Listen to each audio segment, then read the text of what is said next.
listening to I Love Old Time Radio with your host, Virtual Vinny.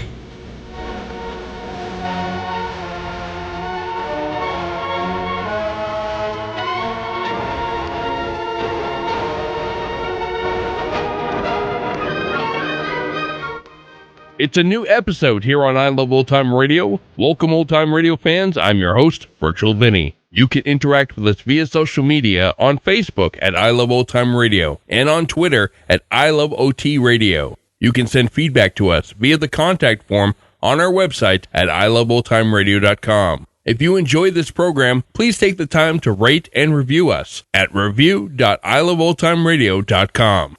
This episode is brought to you by the Vintage Radio Club. The Vintage Radio Club is a way for you to help support the I Love Old Time Radio podcast, and as a thank you, we do an extra podcast a week with some longer productions. This past weekend, it was the MGM Theater of the Air with the story of a young boy with a love of horses, a grizzled old vet with a taste for booze, a racehorse with a chance for the big time, and a liberal dose of schmaltz. It features Mickey Rooney, and it's called Stablemates. If you want to hear more and help support I Love Old Time Radio, then visit vintage.iloveoldtimeradio.com.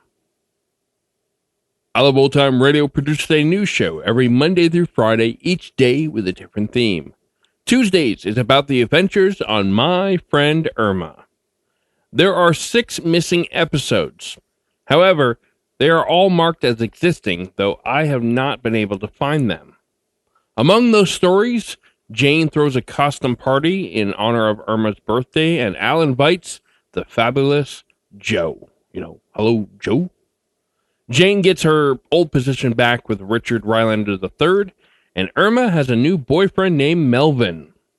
So this episode was originally aired January 3rd, 1950, the first episode of 1950, and it's called Double Date.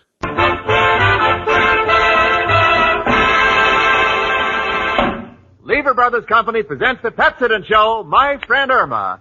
Friendship, friendship, just a perfect friendship. When other friendships have been forgotten, theirs will still be hot. My friend Irma.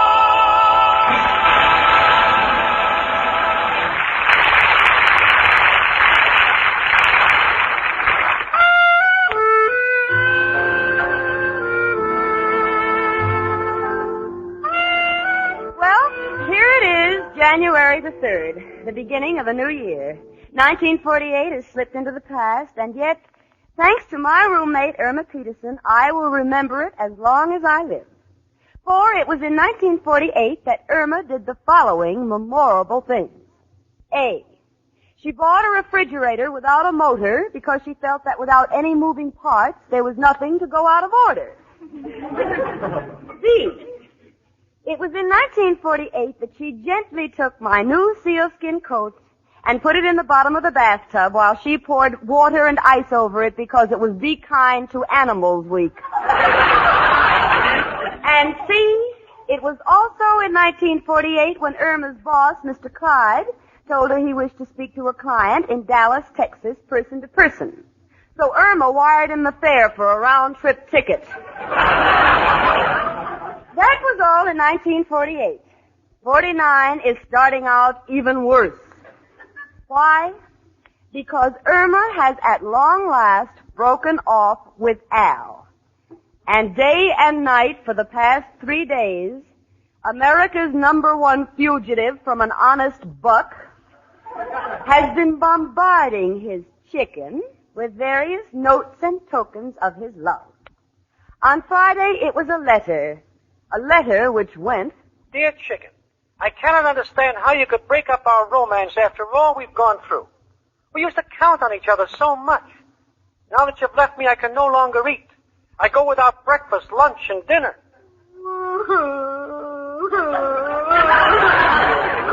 Don't cry, honey. It's not your fault. Yes, it is. He used to count on me for those things. I do not wish to cause you undue alarm, but unless you take me back, I will throw myself under the wheels of a subway train from the top of the Empire State Building. And on the way down, I will stab myself several times. Fatally. And if that don't work, I will take poison.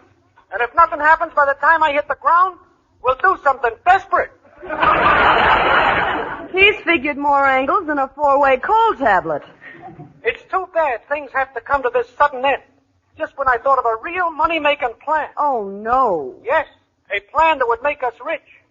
It's a special weight recorder for wives who are suspicious of their husbands. A device which can be attached to the husband's chair at the office. When his secretary sits on his lap, the additional weight is recorded, and the wife has got him with the goods. So you see, chicken, unless you have a change of heart, the world will lose a great mind. Adios. Al. That was Friday. Early Saturday morning, a single lily was delivered to Irma. A lily which I am quite certain I saw clasped between folded hands in the window display of Hocker's mortuary.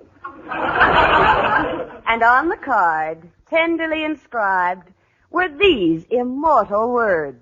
Dear chicken, I send you this single lily because the hands that last held them were as cold as your heart.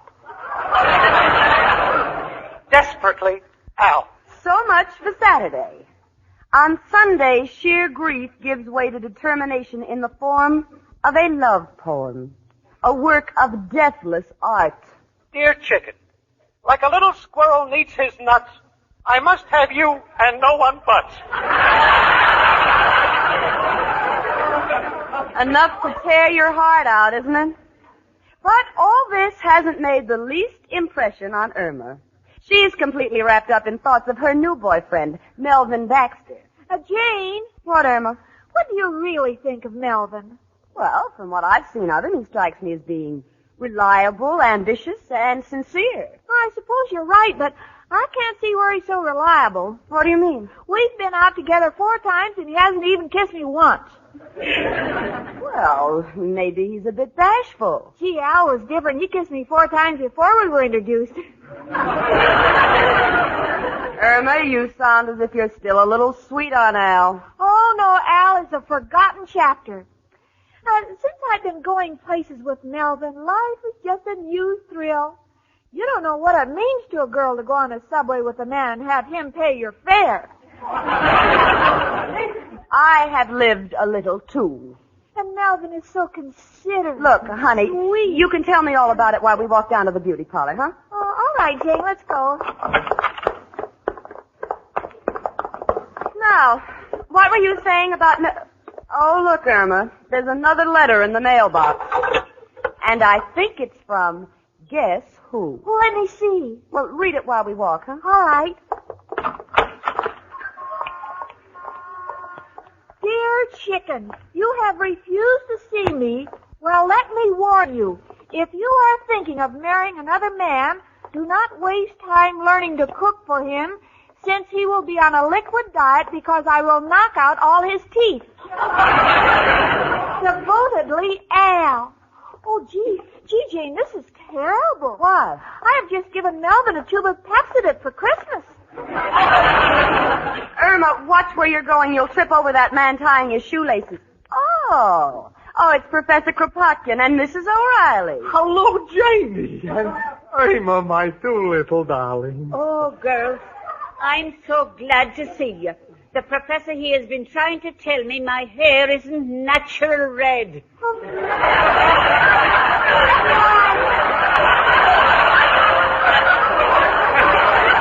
course it is, Professor. I was with her when she bought it. It said natural red on the box. Irma. That was me hair net. Well, what's the difference? Professor, I'm surprised at you. I thought the 2 of you had made up over the holidays. Not a chance. Not after last night. I went into my room and I thought Mrs. O'Reilly had given me a beautiful crystal chandelier. But when I turned on my gas heater, I was almost killed. How come? The icicles melted and came down on my head. Oh, no. Oh, yes. And then I complained to Mrs. O'Reilly. She says I have an advantage none of her other tenants have. In my room, I can never get lost, because when I lie in bed, I can see the North Star through the ceiling. Oh, you and your beefing. You almost made me forget to give Jane Richard's message. Oh, did Richard call me? Yes, Janie. Just go inside and use my phone. Oh, thanks. Wait for me, Irma. Tell me, Irma, how's the new romance with Melvin? Oh, he's so sweet and kind, and I know he likes me because he broke off with his girl, Myrtle. Myrtle? Yes, and I'm proud because that's the test of a man's devotion. Indeed it is. When my poor departed Clancy met me, he was going with another girl, but he broke off with her. I understood she felt terrible. But she got over it very quickly and married Julius Caesar.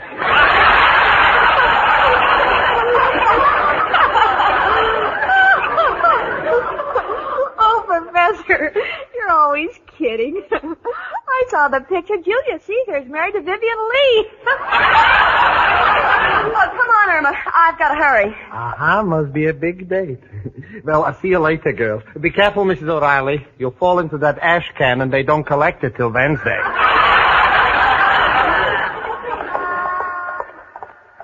Oh, not so fast, Jane. You'll get to the beauty parlor. Well, I don't want to be late.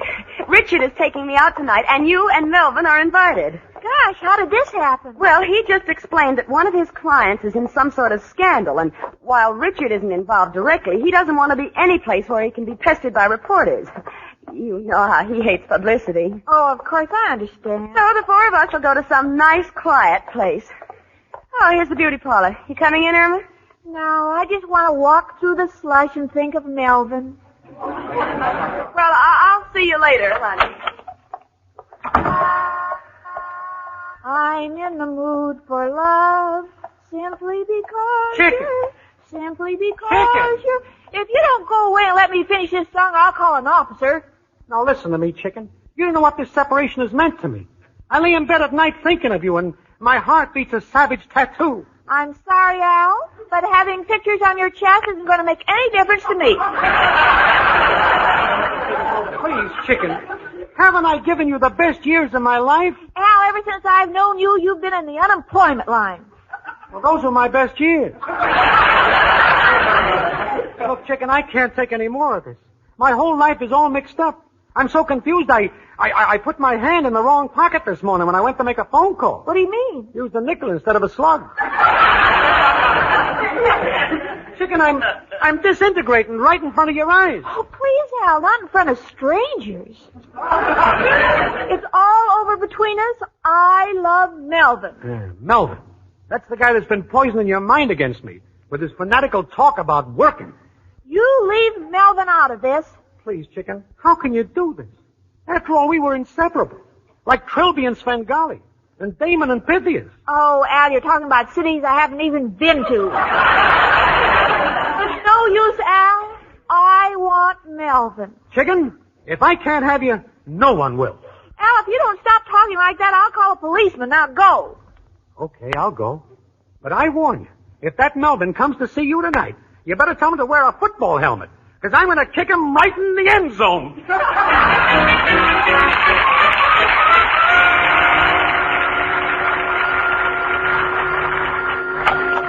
Oh, hello, sweetie. Well, Irma, what's wrong? You look all upset. Oh, nothing. Besides, when Richard gets here, everything will be all right. Richard? What do you mean? Oh, when the policeman comes, he can be a witness. Policeman? Witness? Irma, what are you driving at? Oh, I ran into Al on the street, and he's coming over tonight to murder Melvin. Oh, no. And Richard doesn't want publicity. Irma Peterson, why do you always have to get mixed up in these things? I don't know, Jane. I guess I'm just a good mixer.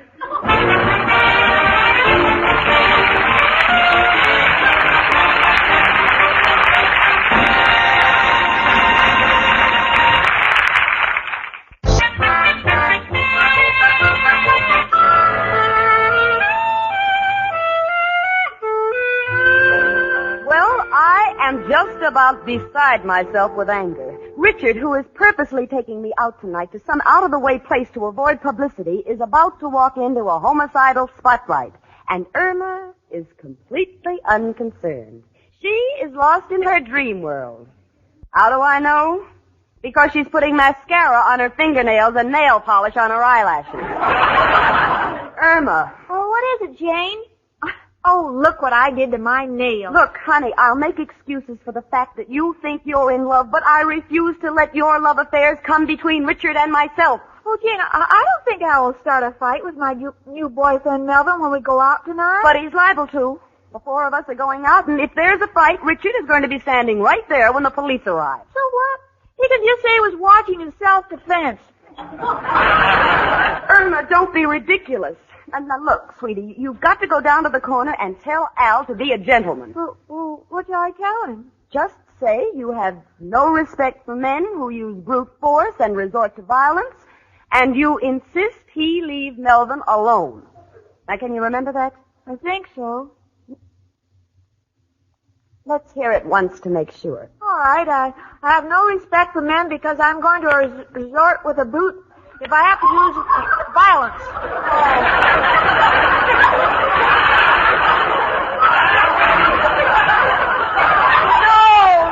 No, Irma. Oh, I don't know. Maybe I'd better go down myself. Jane, believe me, I will never start a fight. Well, what makes you so sure? Well, because fighting's too much like work. And that's enough to make Al sick. Hey, you've got something there. I never thought of it that way. Oh, certainly, Jane. This is going to be a quiet evening. Well, now I'm relieved. Oh, Richard will be here any minute. I better start dressing. Oh, Jane. Yes, sweetie. You don't have to be afraid to wear your new evening gown when you go out with Richard tonight because I fixed it. Oh, that's nice. What? You fixed it? Yes, I didn't want you to catch cold, so I patched up the front and the back. Irma, that's the new neckline. Where is it? Oh, well, thank goodness you sewed it by hand. I can get these stitches out without too much trouble. Oh, I'm sorry, Jane, but Miss Winter, I thought... You get the phone. I'll slip my dress on. All right. Hello? Oh, it's you, Al. Huh? No, Melvin isn't here yet. But, Al, I don't want you to start a fight up here because... Oh, you don't intend to? Oh, all right. Yes, I know you're being considerate. Thank you. Goodbye. Jane? Yes, Irma. You see, all your worries were for nothing. That was Al. Oh, wonderful. Then he isn't coming up here to start a fight. No, he said he'd start out front because there's more room to swing. What? Oh, Irma. Well, Gina, I'm sorry I got you in a mess, but to me it's also romantic. Romantic? Yes. Just imagine two men fighting over me. Little me, the center of attractions. It's like two birds fighting over a worm. Oh, Jane, my life was nothing, and now I'm suddenly become important. Two men are fighting over me savagely, furiously, like two Roman alligators. That's gladiators. And Irma, I don't see anything romantic about it. Ooh, I do. Personally, I think love is too tame these days. I'd like to go back to the days of the cavemen. Oh, I suppose you'd like to be pulled across the countryside by your hair? Oh, I wouldn't mind as long as I knew that someday my husband could afford a car. Come in. Hello, girl. Oh, Mrs. O'Reilly, you're just the person I want to see. Why, Jane, you look upset. Is there anything wrong? Everything is wrong. Irma's new boyfriend, Melvin, is coming over tonight, and Al says he's going to beat him up. Well, now, if there's anyone he'd listen to, it should be Irma here. Irma. She is looking forward to it. She thinks it's romantic to have men fighting over her. Oh, I know how she feels. When I was a young girl, I met two fine lads at a dance. And when it was over, they started a fight to see which one was going to take me home. The best-looking boy won, and I was very disappointed. Why? The loser had to take me home. Don't worry, Janie. If Al starts anything tonight, I'll call the police. Oh, no, Mrs. Riley. Not the police, ever. Richard will be here, and right now he can't afford to be involved in any trouble. Well, I don't think there'll be any trouble. If I know Al, it's more likely he'll try to talk Melville into stepping out of the picture. He's probably figuring out an angle right now. Figure out some way to give that Melvin the work so he'll stay away from chicken. And in a case like this, there's only one man who can help me. Who else but... Hello, Joe. Al, got a problem. Want to get rid of a rival, but don't want to get in any trouble. What is my move? Uh-huh. Uh-huh. Mm-hmm. Make it look like he was hit by a truck, huh? How do I do that? Get a baseball bat and tie a license plate on the end of it. Joe, you are a genius. Thank you, and goodbye, noble friend.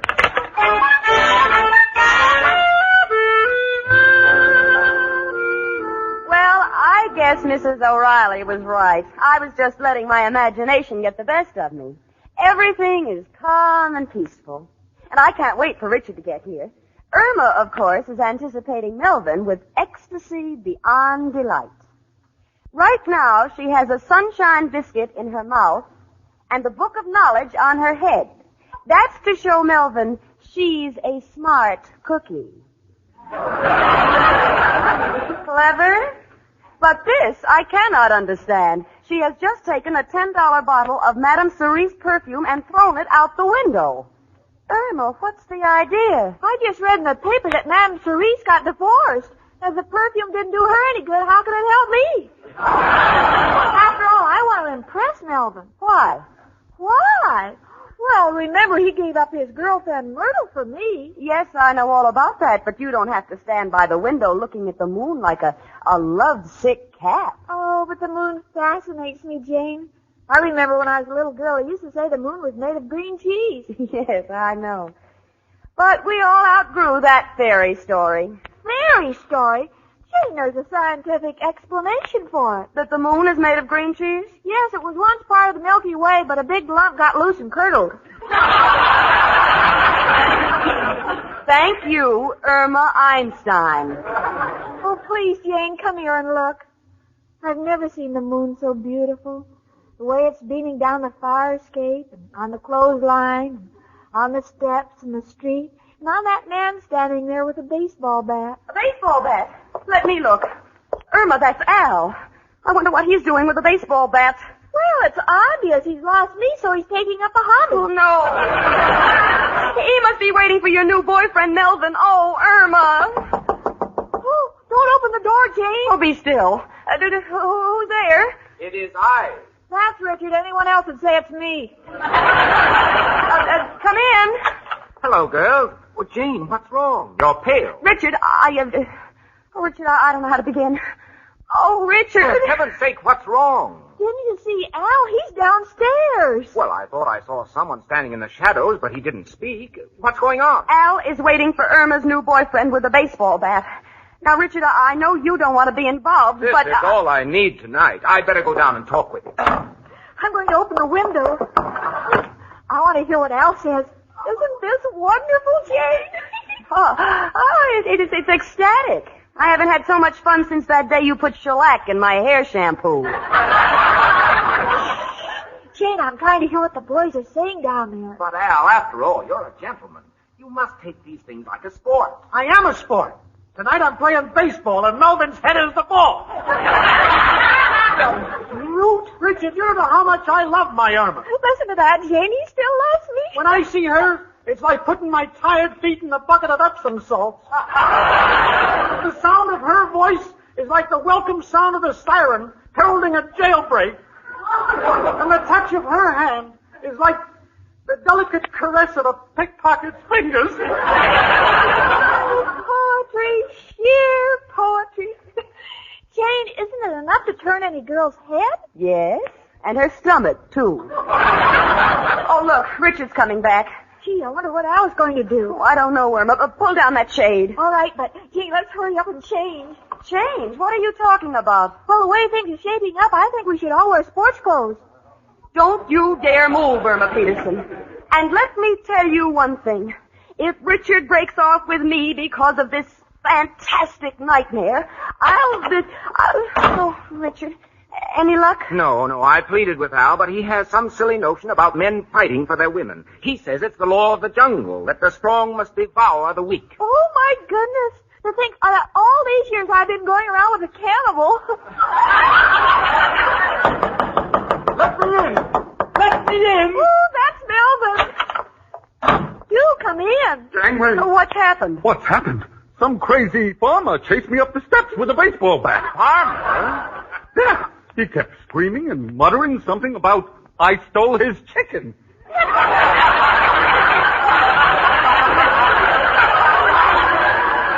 no farmer. That's me. What? I mean, I'm the chicken. The man with a baseball bat is my old boyfriend, Al. Oh, so that's who he is. Well, nobody's scaring me off. I like you, Irma. After all, I gave up Myrtle for you, and you're going to be mine. I'm going right back down there and fight it out with Al, man to man. Oh, now then, promise you'll be careful. Oh, I'm not even afraid. Don't let him hit you on the head. Remember, you have to be at work early. Don't give it a second thought. I'm afraid of nothing. But, Irma, if you don't mind, lift the shade a little. I want to see where Al is standing, so he doesn't have too much of an advantage with that baseball bat. All right. Now, let me see. What's the matter, Melvin? Melvin, you look white. Melvin, aren't you going down to face Al? No, I can't go down. We got to stay here all night. But you said you weren't afraid of Al. Take a look. Myrtle's down there with him, and she's also got a baseball bat. Oh, that makes it more interesting. Interesting? Why? I thought it was just going to be a ball game, but it's going to be a doubleheader.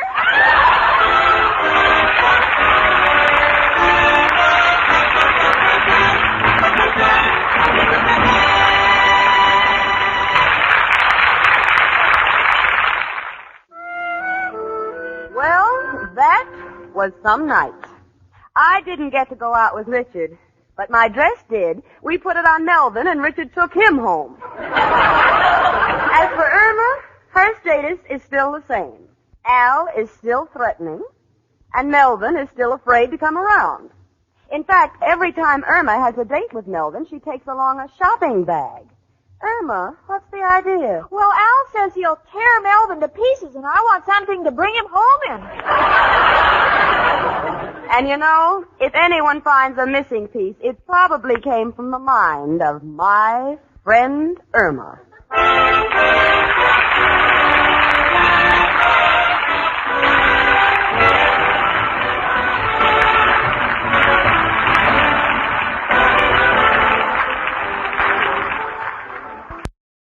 Hi, this is Sarah Spencer of Self Talk Radio Show, and you're listening to I Love Old Time Radio. Welcome back. So once again, no Leif Erikson as Richard, and we get to meet Melvin. We are missing more episodes between this week and next week's podcast, and I do know that Al and Irma get back together for Valentine's Day. Joan Banks is still playing the part of Jane Stacy, but it is not as a noticeable difference as it is with Richard. And that's going to do it for our program. You can find I Love Old Time Radio on iTunes, the Google Play Store, Stitcher, Spotify, and on our website at iloveoldtimeradio.com. You can also listen to us on your Alexa device through TuneIn. Please take the time to rate us and leave a review as well. Like us on Facebook at I Love Old Time Radio. Follow us on Twitter at I Love OT Radio. Comments and questions can be directed to our website at iloveoldtimeradio.com. If you'd like to help support this show, you can do so at support.iloveoldtimeradio.com or by joining our Vintage Radio Club and get an extra episode a week. Tomorrow we join Detective Danny Clover in Broadway Is My Beat, and join us again next Tuesday for more from my friend Irma.